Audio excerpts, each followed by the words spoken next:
Okay, guys, welcome back to part two. Sorry, Grindelwald Boogaloo. I hit something it shouldn't have, and it just disappeared. So, Crimes of Grindelwald. We're back. And J.K. Rowling had to leave. Yeah, J.K. Rowling broke our video. It's fine. That's how messy the story was in that movie. Yep. But yeah, okay, so we were talking about Crimes of Grindelwald, and I was just using that as an example of, how you can look at things and try to think like how you would fix that, how you would do that differently. Which that's what a lot of like fanfic is too, is people like taking characters and situations and doing it differently, doing it better or worse or whatever. Just like, analyzing it and thinking about like what you can change. Totally agree. And generally that's another interesting piece of advice, I suppose, if we're talking about craft and process and writing process and how it's changed. So being a writer and writing books, and I hope getting better at writing, has ruined a lot of media for me. But so be it, because now I look at something that isn't working in a completely different way, and I'm always trying to basically diagnose why certain stories don't work. And it can ruin the joy of things for me. It really does. I rarely enjoy movies anymore. It's terrible. But it's improved my writing. Because when you see what other people do and you're like, oh, I didn't like that because Crimes of Grindelwald had no main character. Well, then you're not going to do that in your book. And in fairness, it's really hard to do that in a book. I think that's a movie problem. Or character agency. Like if you read a book and you're just like, I don't know why this isn't working for me. And you realize, oh, this author didn't give their character agency. Well, then you can spot that problem in your book. So a huge part of what has changed for me is that I'm way more critical of other work, but I'm actually able to not just go, oh, I didn't like that, but figure out why. Yeah. I really agree with that sort of downside of like not being able to turn the critical eye off. Because like I don't watch many movies either, because like when I'm watching them, I'm running the beat sheet in my head and I'm like constantly anticipating like, okay, we're about to break in Act 2. What's going to happen? Yeah. Look, the Dark Night of the Soul. How original. Now we're going to have the power within, and then we're going to take action and everything's going to converge. And I just like, it's harder to like just enjoy something when you're constantly like, when you know a lot more about like how it's made and more behind the scenes. I actually don't do that when I'm watching movies. Really? Yeah, I mean, I do sometimes for superhero movies because I feel like those ones are kind of up and down. But one where I feel like I was following it and I was enjoying it while I was following it was like Black Panther. That one follows the beat sheet pretty accurately, and it didn't take me out of the story at all. I'm like, ooh, I wonder how they're going to do the next thing, and they did a really good job of that. Plotted Marvel movies as well. Like, I mean, and then versus Justice League, I also did it for that one, and I'm like, this is a mess. So, but I think when you were talking about like, the beat sheets and the 8-character agency and stuff like that, I didn't feel like I learned any of that until after I completed my first book. I kind of just threw stuff in a book shape form and just thought that I'm like, I have everything I need. And it wasn't until after I started learning about all this stuff, which surprisingly didn't happen until after I graduated from college already. I learned I'm like, oh, I need all of this stuff in my book too. And I guess I did kind of have that in my book, but I never knew the name of it and stuff like that. Learning. So you know things by feel, but you don't have words for them. Like there's like the technique of save the cat, which the book is named after a technique of you have the main character rescue a cat from a tree, and that shows that they're a good person. And if you want to show someone's the bad guy, you have them kick at a cat or something, and then it's oh, hey, that's the bad guy. They must die. Yeah, just these. It's names and titles for things that exist in stories, and we're just trying to understand them. Exactly. moving on from that, and I'm not going to hit stop broadcast this time when I switch screens. I really wanted to know, now that we have enough books underneath our belt, how do we choose the next project that we want to work on? Is it based on what we think the market's going to be like, how our publishing kind of pursuits would be like? And since we're all at kind of different stages, I think this will be interesting. I mean, for me, it's been different with every project. Like for the last few years, my, I set off to like work on Storyteller and to be like working on that. And the reasoning for that was because I was like, this would be a good debut novel. And also it's the one I've talked about the most on my channel. So like people are already expecting it. And like it would fit in that way as well. But then when I started writing my new book, I was just like, I need something new. This like idea, like a bunch of different like aspects of the idea click together. And I was like, I just need to write this right now and not think about publishing or the future or anything. Like, I just want to have fun and get this out. So yeah, it changes drastically from project to project. Yeah, I'd say for me, it's always a balance of the market versus what I have the passion to write, partly because of the pantsing, I'm incapable of writing something I'm not passionate about. So even when I make a decision like that's market led, it's always a decision of like, I'm choosing among ideas that I love all of them. Which one am I most capable of writing right now because I'm excited about it, that won't immediately go into a drawer because I'm writing in a dead genre. So I am calculated in that sense, but only because my first two books were in dead genres and I had to shelve them. And like, that was a heart lesson for me of like, you can love something and publishing can be really brutal about it. And I know for some people that's a huge turnoff, but I don't mind. I'm a pick yourself back up kind of girl. And I was like, all right, space. And the funny thing is that I've told this story before, and I think some people think I'm like this weird calculated, like evil villain genius, that I knew that YA space books were going to have a moment. We're having a moment. I was like, I have to write Jane Eyre in space right now. Because that had been on my idea file for a while. And that's all true, but I wrote it because it was the book I wanted to write. I didn't like sit and go, okay, let's write a bestseller. I'm not that kind of person. I don't think I'm capable of writing a book like that. So I consider both. I mean, also you have an agent and a publisher now, so like you have to be much more aware of the industry and like, you're going to have an agent who's going to try to sell the next book you write. So like you have to put all your consideration into that before you write it. Yeah. Yeah. And also once you have a publisher, your publisher will tell you none of that. So for my option, I have actually received guidance of what I shouldn't write. Mm-hmm. I mean, they didn't say don't write this, but they basically indicated we won't buy anything like this. So there's stuff I won't be writing, but it's fine because I have like 5 ideas. I'm like, good, because secretly the one I really wanted to write is nothing like that. So the joke's on you.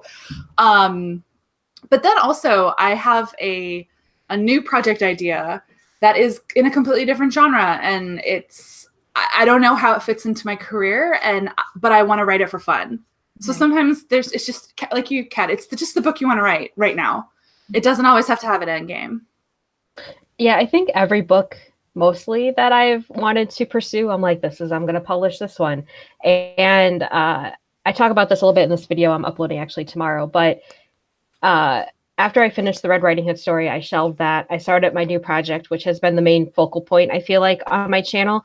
It's the one that's kind of like The Mummy and Indiana Jones. So I'm like, well, this is going to be my debut. I feel really, it's like, the book of my heart. It has a lot of things that it deals with identity, and it's like my own voices book, everything like that.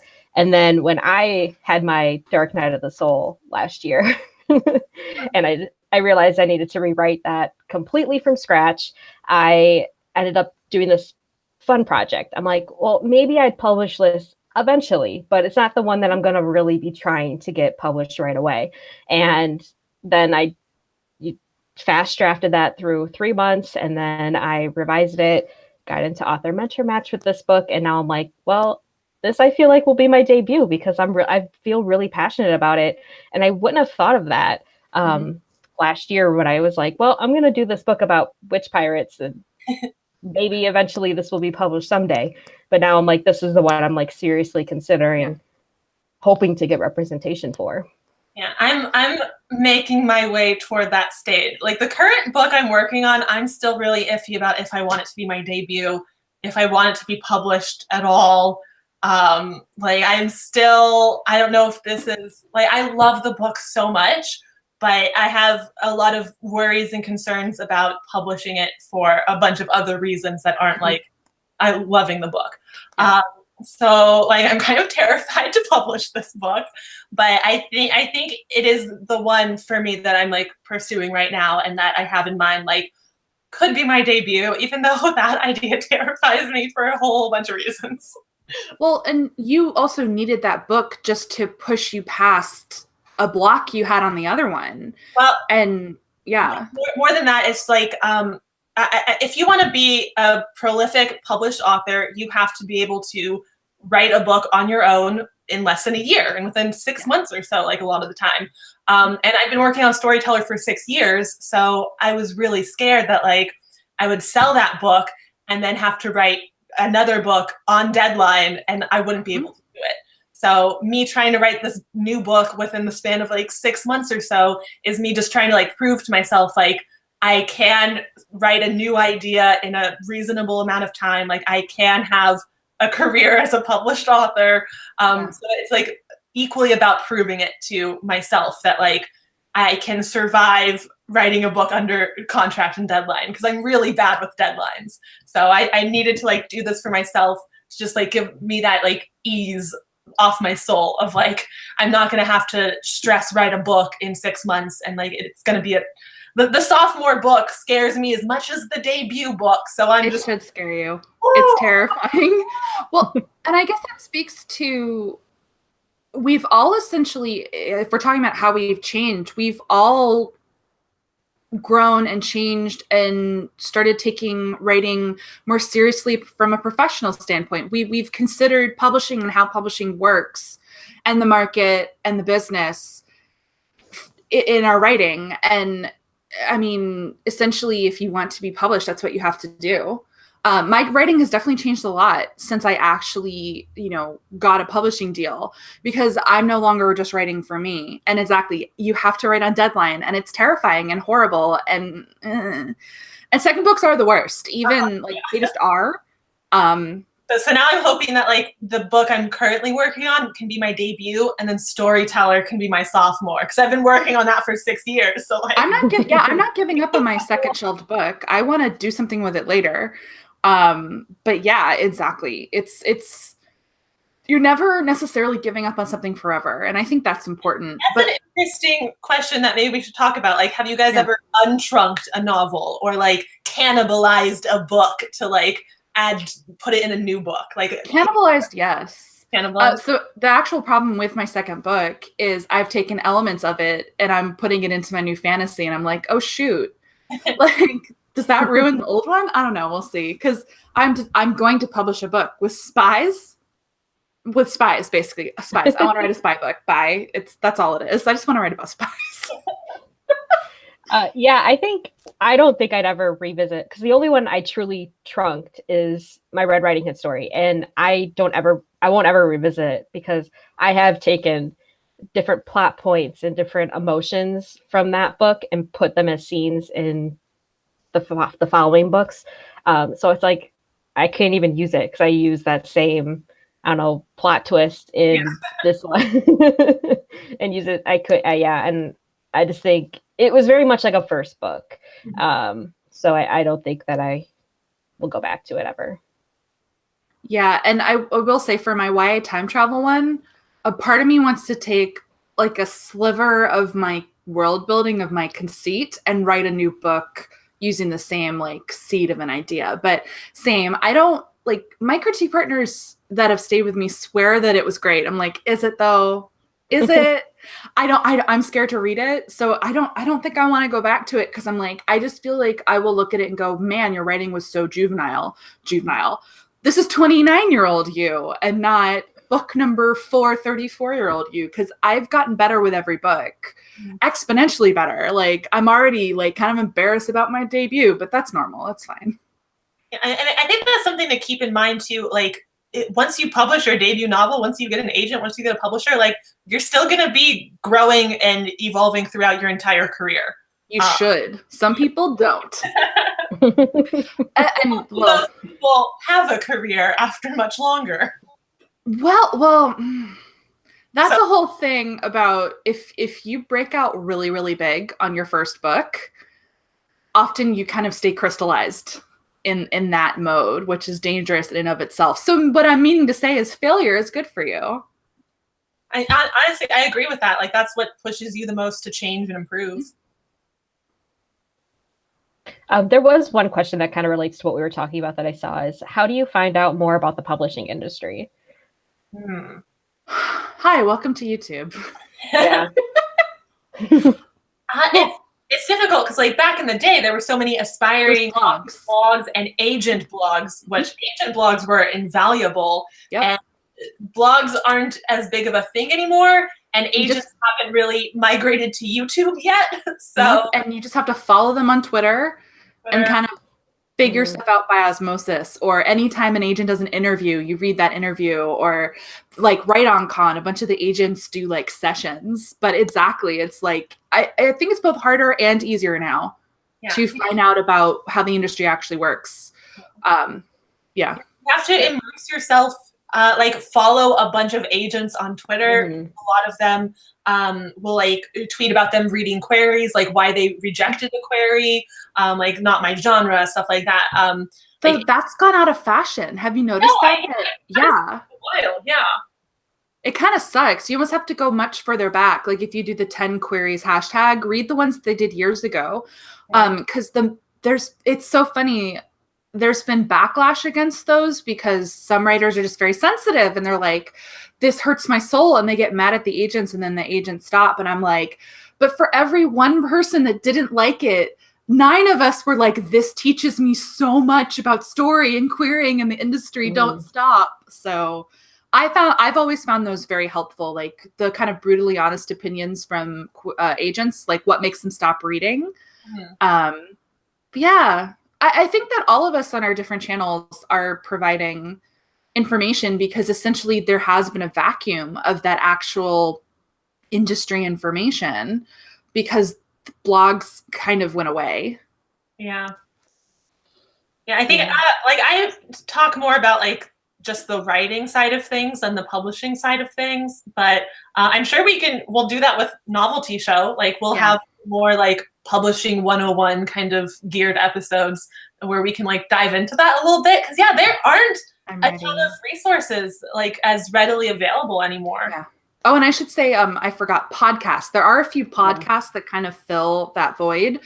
I would recommend listening to Shipping and Handling.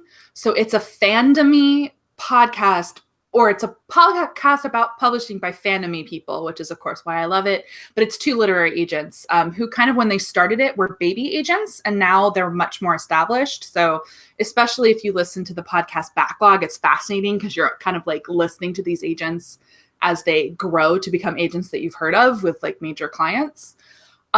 Jennifer Loughran has one. But yeah, watch our channels and look at a few of these other resources. And honestly, just following the right people on Twitter teaches you a lot. Yeah. You mentioned Write On Con earlier, and like I attended that last year, and I really highly recommend that. It was really, really cheap. It was like $10, and it still is cheap. I think it's the same. Yeah, it was really helpful.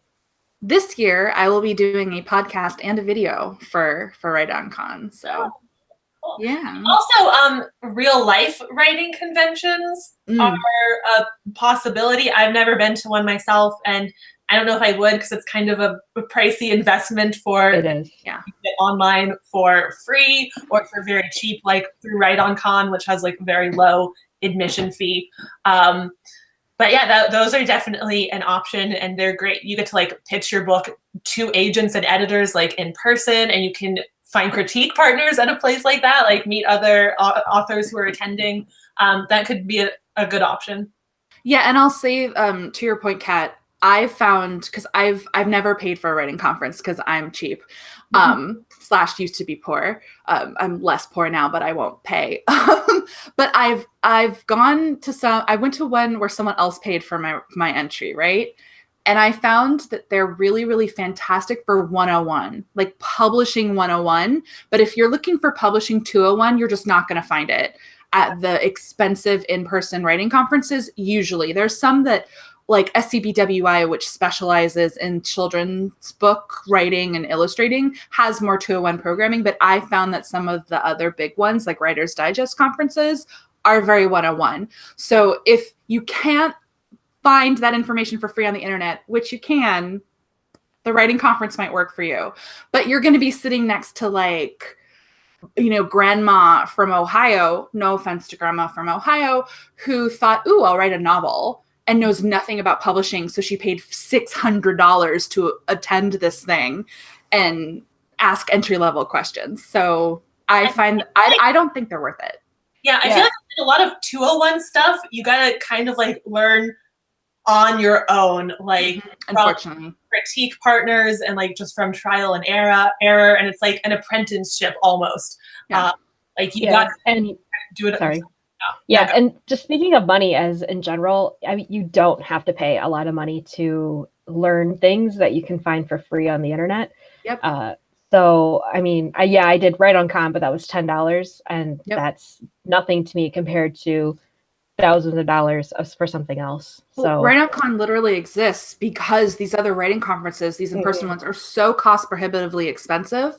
And the people who started Write on Con wanted to have an accessible kidlit, because it is kidlit focused, online writing conference. It is really the best option out there. But yeah, you can also, I will say I do have a lot of videos that I would consider 201 for the industry, where I'm like, let me talk about secrets that aren't secrets, meaning things that no one ever talks about, but are not secrets. So I do have some of that content. Yeah. Not to fluff myself up, but it's why I started my channel, because I love those videos. It's hard to find this stuff, but there aren't many traditional published authors making videos about the traditional publishing industry. Your video, there's a couple about like saying goodbye to an agent, like changing agent. Yeah, how to break up with your agent. Yeah. Like no one talks about that stuff. And that's like a real thing that like, I've counseled a lot of writers through that as well. If it's happening to you, you're like, what do I do? Who do I talk to? Like, you think you're garbage. You think it's your fault. Yeah, it can be really bad. Yeah, so there's a lot of stuff that like you need critique partners and like personal community to like help you through. And also like we need more resources like that, just like publicly available to everyone. So to that end, we should also recommend the kind of writing, like there's pros and cons to the writing contest aspect of the community right now. But the community is great. So you can jump onto hashtags, whether it's AMM or Pitch Wars or a few of the other ones, and find those critique partners through that and find your community that way. Because exactly, like it's kind of, you have to find the community to learn about publishing almost. Yeah. All right. Do we have more questions? Because I think we're coming up on time. Yeah, I think we're just about there.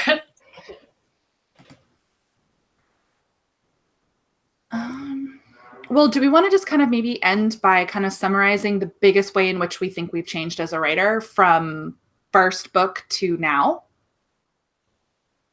I think my biggest way was just understanding the rules better so I know how to break them.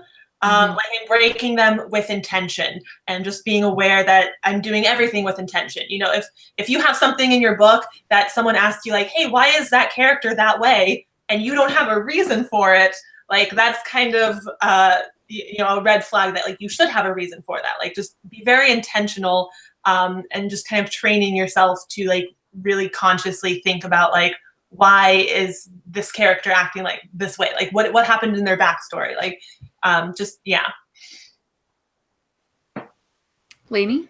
I think the most I've changed is definitely learning more about storycraft and because like I kind of said earlier, I didn't really know any terms or how to apply those things to my writing, but it was through that first book that paved the way for the next two books that I mean, I'm pursuing as much as I can. And I think also revision, I've definitely changed the most on how I revise, and I'm really proud of that. I also just like take in a lot of information. So I like trying different things and new things, whether it comes to how I outline, how I draft, how I revise. And that's always been a process over the past 3-4 years. And for me, it's honestly the biggest change has probably been confidence. Confidence in myself and in my process and my changing process and within that structure. So I guess all of us do come back to learning more about craft, either directly or indirectly, because I'm indirectly because I don't like rules. I don't like outlining, Kat. I'm sorry. I'm so sorry. But finishing a book and going, oh, I can finish a book, and figuring out my strengths and my weaknesses as a writer, learning more about structure and craft to fix my weaknesses, but leaning into my strengths and just having fun with writing because I know I can finish. That's been a huge difference. So now, especially since I've survived second book hell, I'm 100% confident that I can come up with an idea for a book that I need to write for a publisher and that I can do it, and more or less on time, hopefully. And then my goal going forward is to not outline, you cannot change me, but try to figure out more ahead of time if I can, so that there's a little less revision, even though I love revision. And so I think that's been part of my evolving process, just getting better at drafting every time.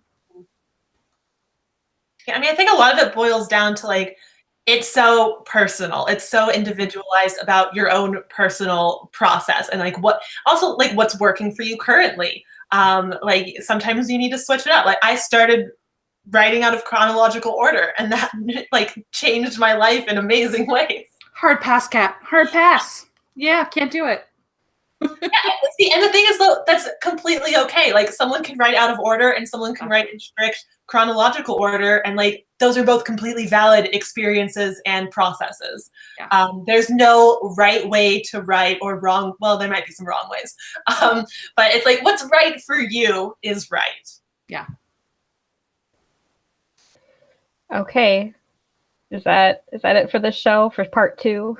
I think we're good. Yeah. When you combine the two of them, they're approximately an hour. Okay, so we're gonna do this again in 2 weeks. Yeah, we're gonna be back on the channel. Back on Kat's channel. Yeah, and we'll be talking about revision, I think. Yeah. Yes, yeah, revision. You can tell how organized we are. So organized.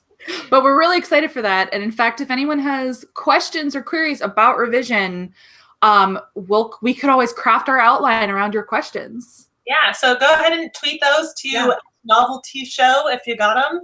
Yep. The idea is that you've finished your nano novel, let it rest, and then you'll be revising. So we're going to give you all the tips that you need. Resources galore. Okay, so that's it. Thank you guys all for joining in and changing live shows for us. And we'll see you guys in 2 weeks. Bye. Bye.